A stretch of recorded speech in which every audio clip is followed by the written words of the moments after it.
வணக்கம்.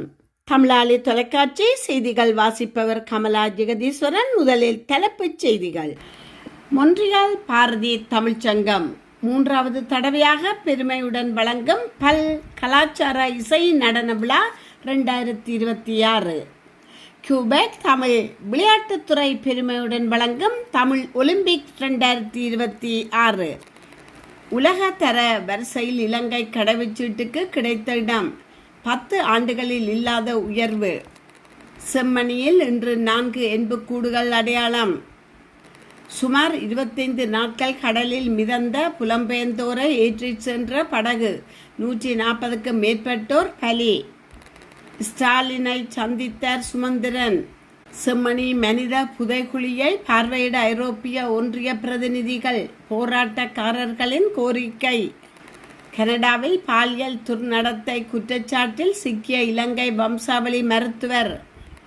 பிரதமர் மோடி பதவி விலக கோரி போராட்டம். கைது செய்யப்பட்ட ராகுல் காந்தி, பிரியங்கா காந்தி விடுதலை. காட்டு தீயில் பிரான்ஸ் தீயணைப்பு வீரர்கள் 2 பலி. விசாவிற்காக விண்ணப்பிப்பவர்களுக்கு அவசர அறிவுறுத்தல். நிரந்தர தடை விதிக்கப்படலாம் என எச்சரிக்கை. இனி தொடர்கிறது விரிவான செய்திகள். மொன்றியால் இந்த வார நிகழ்வுகள். மொன்றியால் பாரதிய தமிழ்ச்சங்கம் 3வது தடவையாக பெருமையுடன் வழங்கும் பல் கலாச்சார இசை நடன விழா 2026 ஜூலை 25, 2026 மாலை 4 மணி தொடக்கம் 11 மணி வரை மொன்றியாலில் உள்ள 331 அவென்யூ சென்ட் சார்ல்ஸில் நடைபெற உள்ளது. மேலதிக தகவல்களுக்கு 5146165595 பல் கலாச்சார இசை நடன விழா. கியூபெக் தமிழ் விளையாட்டுத்துறை பெருமையுடன் வழங்கும் தமிழ் ஒலிம்பிக் 2026 36வது வருடாந்த மெல் வல்லுனர் போட்டிகள் ஜூலை 25 மற்றும் 26ஆம் தேதிகளில் சனிக்கிழமை காலை 9 மணிக்கும் ஞாயிற்றுக்கிழமை காலை 10 மணிக்கும் லவால் கியூபெக்கில் இடம்பெற உள்ளது. தொடர்புகளுக்கு 5146525147. அனைவரும் வருகை தந்து சிறப்பிக்குமாறு நிர்வாகத்தினர் அழைக்கின்றனர். இலங்கை கடவுச்சீட்டின் தரவரிசை கடந்த 10 ஆண்டுகளில் இல்லாத அளவுக்கு உயர்ந்துள்ளது. 2026ஆம் ஆண்டுக்கான ஹென்லே பாஸ்போர்ட் இண்டெக்ஸ் தரவரிசையின்படி உலக நாடுகளில் இலங்கை 94வது இடத்தை பிடித்துள்ளது. இலங்கை கடவுச்சீட்டை வைத்திருப்பவர்கள் விசா இல்லாமல் அல்லது சென்ற இடத்திலேயே விசா பெற்றுக்கொள்ள 30 நாடுகளுக்கு பயணம் செய்ய முடியும் என தெரிவிக்கப்பட்டுள்ளது. ஹென்லே பாஸ்போர்ட் இண்டெக்ஸ் என்பது உலக நாடுகளின் கடவுச்சீட்டு வலிமையை அளவிடும் முக்கியமான தரவரிசைகளில் ஒன்றாகும். இந்த தரவரிசை முன்கூட்டியே விசா பெறாமல் எத்தனை நாடுகளுக்கு பயணம் செய்ய முடியும் என்பதன் அடிப்படையில் 199 கடவுச்சீட்டுகளை மதிப்பிடுகிறது. இந்த தரவரிசை சர்வதேச விமான போக்குவரத்து சங்கத்தின் தரவுகளை அடிப்படையாக கொண்டு தயாரிக்கப்படுகிறது. கடந்த 10 ஆண்டுகளில் இலங்கை பெற்றுள்ள சிறந்த தரவரிசை இதுவாகும். கடந்த ஆண்டுகளுடன் ஒப்பிடுகையில் இலங்கையின் நிலை சற்று முன்னேற்றம் கண்டுள்ளது. 2024 மற்றும் 2025ஆம் ஆண்டுகளில் இலங்கை 96வது இடத்திலும் 2023ஆம் ஆண்டு 100வது இடத்திலும் 2022ஆம் ஆண்டு 102வது இடத்திலும் 2021ஆம் ஆண்டு 107வது இடத்திலும் இருந்தது. 2026ஆம் ஆண்டில் 94வது இடம் 2017ஆம் ஆண்டுக்கு பிறகு இலங்கை பெற்றுள்ள சிறந்த நிலையாகும். 2017ஆம் ஆண்டு இலங்கை 95வது இடத்தில் இருந்தது. அதன் பின்னர் 2018ஆம் ஆண்டு 99வது இடத்துக்கு சரிந்த இலங்கை 2019ஆம் ஆண்டு 96வது இடத்துக்கு முன்னேறியது. 2020ஆம் ஆண்டு 97வது இடத்திலும் 2021ஆம் ஆண்டு 107வது இடத்திலும் இருந்தது. 2021 ஆண்டின் 107வது இடத்திலிருந்து தற்போது 2026 ஆண்டு 94வது இடத்துக்கு இலங்கை முன்னேறியுள்ளது. அதாவது கடந்த 5 ஆண்டுகளில் இலங்கை கடவுச்சீட்டின் தரம் 13 இடங்கள் உயர்ந்துள்ளது. இலங்கையின் இந்த முன்னேற்றத்துக்கு அதிகரித்து வரும் சர்வதேச தொடர்புகள், சுற்றுலா வளர்ச்சி, வெளிநாட்டு வேலைவாய்ப்புகள் மற்றும் பல நாடுகள் உடனான நல்லுறவுகள் காரணமாக இருக்கலாம் என தெரிவிக்கப்பட்டுள்ளது. 2026 தரவரிசையில் உலகின் மிகப்பெரிய சக்தி வாய்ந்த கடவுச்சீட்டாக சிங்கப்பூர் முதல் இடத்தை பிடித்துள்ளது. சிங்கப்பூர் கடவுச்சீட்டை வைத்திருப்பவர்கள் 192 நாடுகளுக்கு விசா இல்லாமல் பயணம் செய்ய முடியும். இலங்கையின் இந்த முன்னேற்றம் நாட்டின் சர்வதேச தொடர்புகள் மற்றும் உலக நாடுகளுடனான நம்பிக்கை அதிகரித்து வருவதற்கான ஒரு சாதகமான அறிகுறியாக பார்க்கப்படுகிறது. செம்மணி மனித புதைகுழியின் 3ஆம் கட்டத்தின் 40ஆம் அகழ்வு பணிகள் இன்றைய தினம் நடைபெற்றது. செம்மணி மனித புதைகுழியில் 3ஆம் கட்ட அகழ்வு பணிகளை 56 நாட்கள் முன்னெடுக்க நீதிமன்றம் அனுமதி வழங்கிய நிலையில் 40வது நாளான இன்றைய தினம் 4 எண்புக்கூடுகள் அடையாளம் காணப்பட்டுள்ளது. அதேவேளை ஏற்கனவே அடையாளம் காணப்பட்டதில் 11 எண்புக்கூடுகள் அகழ்ந்து எடுக்கப்பட்டுள்ளது. அதன் அடிப்படையில் செம்மணி புதைகுழியில் 1ஆம் 2ஆம் 3ஆம் கட்ட என இதுவரையில் 94 நாட்கள் அகழ்வு பணிகள் முன்னெடுக்கப்பட்ட நிலையில் 471 எண்புக்கூடுகள் அடையாளம் காணப்பட்டுள்ளதுடன் 455 எண்புக்கூடுகள் முற்றாக அகழ்ந்து எடுக்கப்பட்டுள்ளன. அதேவேளை இன்றைய தினம் ஐரோப்பிய ஒன்றியத்தின் 8 பேர் கொண்ட குழுவினர் அகழ்வு பணியை நேரில் பார்வையிட்டதுடன் அகழ்வு பணிகளில் ஈடுபட்ட நிபுணர் குழுவினருடன் அகழ்வு பணிகள் தொடர்பில் கேட்டறிந்து கொண்டனர் என சட்டத்தரணி ஞாவண்ணா ரணிதா தெரிவித்துள்ளார். ஆப்பிரிக்கா நாடுகளில் இருந்து ஐரோப்பாவை நோக்கி அகதிகள் மற்றும் புலம்பெயர்ந்தோரை ஏற்றிச் சென்ற படகு ஒன்று கடலில் தத்தளித்ததில் 140க்கும் மேற்பட்டோர் உயிரிழந்தும் மாயமாகியும் இருப்பதாக ஐக்கிய நாடுகளின் அகதிகள் முகமை தெரிவித்துள்ளது. தி கம்பியாவின் பாபுலோட்டோ பகுதியில் இருந்து புறப்பட்ட இந்த நடுக்கடல் படகு எரிபொருள் தீர்ந்ததால் சுமார் 25 நாட்கள் கடலிலேயே மிதந்து தத்தளித்துள்ளது. ஜூலை 18 அன்று மௌரித்தேனியாவின் நௌதீபு துறைமுகத்தை வந்தடைந்த போது அதில் 38 பேர் மட்டுமே உயிருடன் பலரது சடலங்களும் மீட்கப்பட்டுள்ளன. உயிர் தப்பியவர்களில் தங்கள் குடும்ப உறுப்பினர்கள் அனைவரும் இழந்து தவிக்கும் 2 குழந்தைகளும் அடங்குவர். அவர்கள் தற்போது மருத்துவமனையில் சிகிச்சை பெற்று வருகின்றனர். உயிரிழந்தவர்கள் அனைவரும் சஹாரா ஆப்பிரிக்கா பகுதியைச் சேர்ந்தவர்கள் ஆவர். மௌரித்தேனியா கடலோர காவல் படையின் தகவலின்படி 160 பயணிகளுடன் புறப்பட்ட இந்த படகில் 122 பேரை காணவில்லை என குறிப்பிடப்பட்டுள்ளது. ஜூலை 14 முதல் 18 வரை மௌரித்தேனியா கடலோர பகுதியில் மேற்கொள்ளப்பட்ட 3 வெவ்வேறு மீட்பு நடவடிக்கைகளில் 387 பேர் பாதுகாப்பாக மீட்கப்பட்ட போதிலும் இந்த பெரும் சோகம் நிகழ்ந்துள்ளது. ஸ்பெயின் நாட்டின் கட்டுப்பாட்டில் உள்ள கேனரி தீவுகளை அடையும் இந்த அட்லாண்டிக் கடல் பாதை உலகிலேயே மிகவும் அபாயகரமான புலம்பெயர்வு பாதைகளில் ஒன்றாக கருதப்படுகிறது. தகுதியற்ற மற்றும் அதிக கூட்ட நெரிசல் கொண்ட படகுகளில் நீண்ட தூரம் பயணிப்பதே அதிக அளவிலான உயிரிழப்புக்கு காரணமாக அமைகிறது. ஐரோப்பிய ஒன்றியத்தின் ஆதரவுடன் மௌரித்தேனியா அரசு எடுத்து வரும் கடுமையான நடவடிக்கை காரணமாக பெரும்பாலான அகதிகள் நீண்ட மற்றும் அதிக ஆபத்தான கடல் பாதைகளை தேர்ந்தெடுக்க நிர்பந்திக்கப்படுகின்றனர். இளைஞர்கள் இத்தகைய ஆபத்தான பயணங்களை மேற்கொள்வதை தடுக்க கல்வி மற்றும் வேலை வாய்ப்புகளை அதிகரிக்க வேண்டும் என ஐக்கிய நாடுகள் சபை வலியுறுத்தியுள்ளது. 2025-2026 நிதியாண்டில் ஸ்ரீலங்கன் ஏர்லைன்ஸ் நிறுவனத்தின் நிகர நஷ்டம் ரூபாய் 23.2 பில்லியனாக அதிகரித்துள்ளது. நிதி திட்டமிடல் மற்றும் பொருளாதார அபிவிருத்தி அமைச்சு வெளியிட்ட இறுதி நிதிநிலை அறிக்கையில் இந்த விடயம் தெரிவிக்கப்பட்டுள்ளது. 2024-2025 நிதியாண்டில் இந்த நிறுவனத்தின் நிகர நஷ்டம் ரூபாய் 7.6 பில்லியனாக இருந்துள்ளது.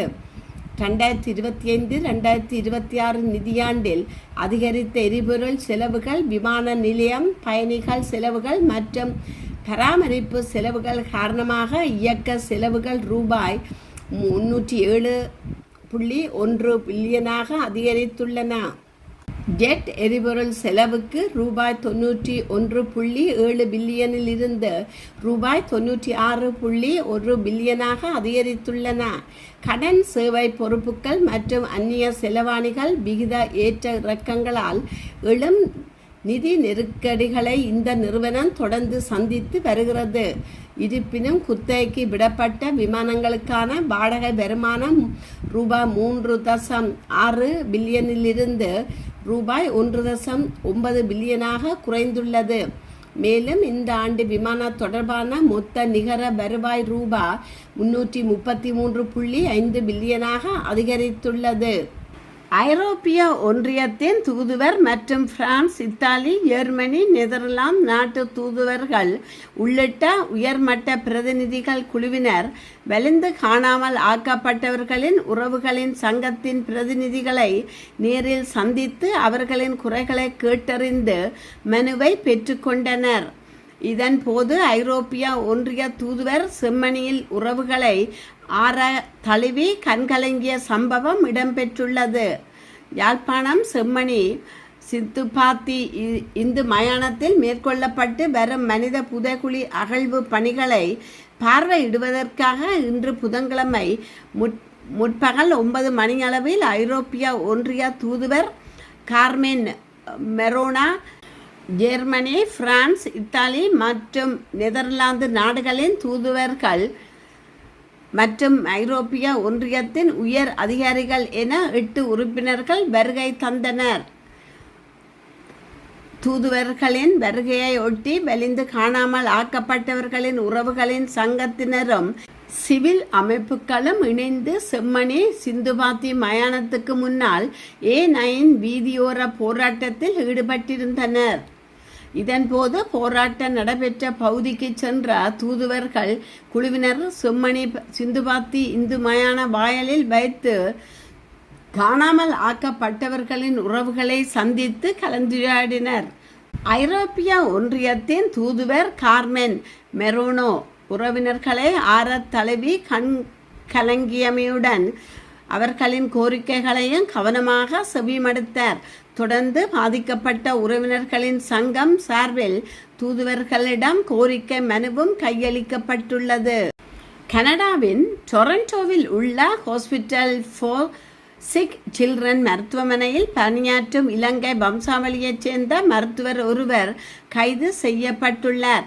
குழந்தைகள் தொடர்பான பாலியல் துர்நடத்தை மற்றும் சுரண்டல் உள்ளடக்கங்களை வைத்திருந்ததாகவும் அவற்றை அணுகியதாகவும் அவர் மீது குற்றச்சாட்டு முன்வைக்கப்பட்டுள்ளது.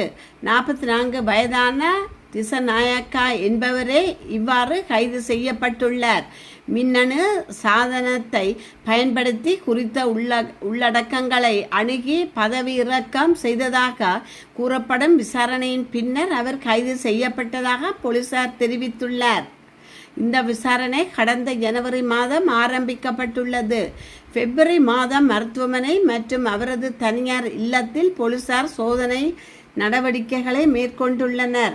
இதன்போது பணிக்காக பயன்படுத்தப்பட்ட கணனி உட்பட பல மின்னணு சாதனங்கள் கைப்பற்றப்பட்டுள்ளன. திசநாயக்கா மீது குழந்தைகள் தொடர்பான பாலியல் துர்நடத்தை மற்றும் சுரண்டல் உள்ளடக்கங்களை வைத்திருந்த குற்றச்சாட்டு பதிவு செய்யப்பட்டுள்ளது. மேலும் அவற்றை அணுகியதாகவும் அவர் மீது குற்றம் சுமத்தப்பட்டுள்ளது. இந்த வழக்கு தொடர்பாக அவர் ஒன்டாரியோ நீதிமன்றத்தில் முன்னிலையாகவிருந்தார். எனினும் அவர் மீதான குற்றச்சாட்டுகள் இதுவரை நீதிமன்றத்தில் நிரூபிக்கப்படவில்லை என போலீசார் தெரிவித்துள்ளனர். இந்த உள்ளடக்கங்கள் அவரது மருத்துவர் பணியுடன் தொடர்புடையவை என்பதற்கான ஆதாரங்கள் எதுவும் இல்லை எனவும் போலீசார் தெரிவித்துள்ளனர். இந்த விசாரணை தொடர்ந்து நடைபெற்று வருகிறது. இதற்கிடையில் ஹாஸ்பிட்டல் ஃபார் சிக் சில்ட்ரன் மருத்துவமனை இந்த சம்பவம் தொடர்பில் அறிக்கை ஒன்றை வெளியிட்டுள்ளது. இந்த குற்றச்சாட்டுகள் குறித்து தாங்கள் மிகவும் அதிர்ச்சியும் கவலையும் அடைந்துள்ளதாக மருத்துவமனை தெரிவித்துள்ளது. போலீசார் குறிப்பிட்டுள்ள செயல்பாடுகளை மருத்துவமனை கடுமையாக கண்டித்துள்ளது. விசாரணை தொடர்பான தகவல் கிடைத்தவுடன் திசநாயக்காவை உடனடியாக பணியில் இருந்து விடுப்பில் அனுப்பியதாக மருத்துவமனை தெரிவித்துள்ளது. இந்த குற்றச்சாட்டுகளுக்கும் அவருக்கும் மருத்துவ சேவைக்கும் தொடர்பு இல்லை என போலீசார் தெரிவித்துள்ளதாகவும் மருத்துவமனை குறிப்பிட்டுள்ளது.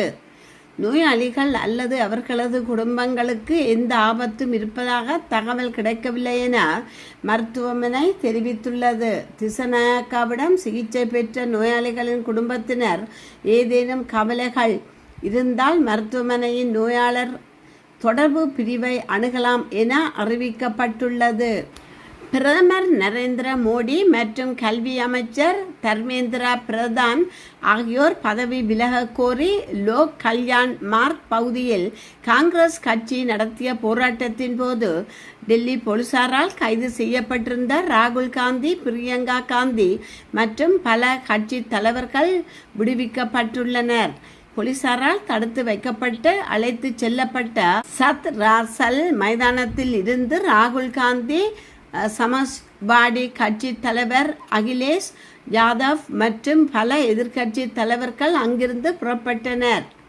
பிரியங்கா காந்தி தடுத்து வைக்கப்பட்டிருந்த மந்திர் மார்க் காவல் நிலையத்திற்கு காங்கிரஸ் நாடாளுமன்ற கட்சி தலைவர் சோனியா காந்தி சென்றார். காங்கிரஸ் தலைவர்களான மல்லிகார்ஜுன கார்கே, ராகுல் காந்தி, பிரியங்கா காந்தி பத்ரா, கேசி வேணுகோபால் மற்றும் பவன் கேரா ஆகியோர் லோக் கல்யாண் மார்க்கில் போராட்டத்தில் ஈடுபட்டனர். கேரளா முதல்வர் வி.டி. சதீசன் மற்றும் கர்நாடக முதல்வர் டி.கே. சிவகுமார் ஆகியோரும் இந்த போராட்டத்தில் பங்கேற்றனர். பிரதமர் நரேந்திர மோடியின் இல்லம் லோக் கல்யாண மார்க்கில் அமைந்துள்ளது. தேசியவாத காங்கிரஸ் கட்சி தேசிய ஜனநாயக கூட்டணியுடன் இணையக்கூடும் என்ற வதந்திகள் பரவி இருந்த நிலையில் நாடாளுமன்ற உறுப்பினர் சுப்ரியா சுலேவும் காங்கிரசின் போராட்டத்தில் பங்கேற்றார். நாடாளுமன்றத்தில் இப்பிரச்சனையை எழுப்ப தங்களுக்கு அனுமதி மறுக்கப்பட்டதாக கூறி காங்கிரஸ் தலைவர்கள் காச்ரோஜ் ஜனதா கட்சி நடத்திய சான்சத் சலோ நாடாளுமன்றத்தை நோக்கி பேரணி போராட்டத்தின் மீது போலீசாரால் மேற்கொண்ட நடவடிக்கையை கண்டித்து பிரதமர் மோடியின் அதிகாரப்பூர்வ இல்லத்திற்கு அருகே போராட்டம் நடத்தினர்.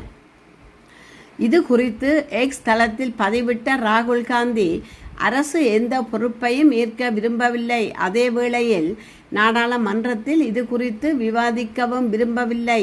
இந்தியாவின் இளைஞர்களின் எதிர்காலத்தை சீரழிப்பதற்காக பிரதமரும் உள்துறை அமைச்சரும் பதவி விலக வேண்டும் என்று குறிப்பிட்டிருந்தார்.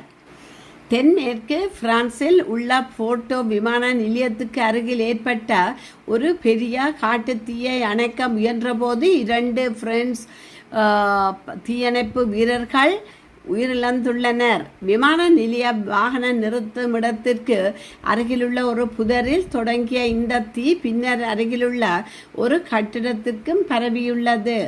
இந்த தீயினால் ஏற்பட்ட பெரும்புகை மண்டலத்துடன் போர்ட்டோ விமான நிலையத்துக்கு வரும் பல விமானங்களின் சேவையும் ரத்து செய்யப்பட்டுள்ளது. அமெரிக்கா விசா விண்ணப்பதாரர்கள் குற்ற பின்னணிகள் தொடர்பில் தவறான தகவல்கள் வழங்கினால் எதிர்காலத்தில் அமெரிக்காவிற்குள் நுழைவதற்கு நிரந்தர தடை விதிக்கப்படலாம் என கொழும்பிலுள்ள அமெரிக்கா தூதரகம் எச்சரித்துள்ளது. இது தொடர்பில் இலங்கையில் உள்ள அமெரிக்கா தூதரகத்தின் அறிவிப்பில் மேலும் சிறிய குற்றம் செயல்களாக இருந்தாலும் அவை விசா மறுப்புக்கு வழிவகுக்கும். தூதரக அதிகாரிகளிடம் விண்ணப்பதாரர்களின் குற்ற பின்னணி விவரங்கள் இருப்பதாகவும் தூதரகம் சுட்டிக்காட்டியுள்ளது. அத்துடன் விண்ணப்பதாரர்களின் போதும் நேர்காணலின் போதும் முழுமையான உண்மையை மட்டுமே வழங்குமாறு கேட்டுக்கொள்ளப்பட்டுள்ளது. பொய்யான தகவலை அளித்தால் எதிர்கால பயணங்கள் நிரந்தரமாக தடை செய்யப்படலாம் என குறிப்பிடப்பட்டுள்ளது. இத்துடன் செய்திகள் நிறைவு பெறுகின்றன. மீண்டும் மற்றொரு செய்தியூடாக உங்களை சந்திக்கும் வரை வணக்கம் கூறி விடைபெறுபவர் கமலா ஜெகதீஸ்வரன். நன்றி.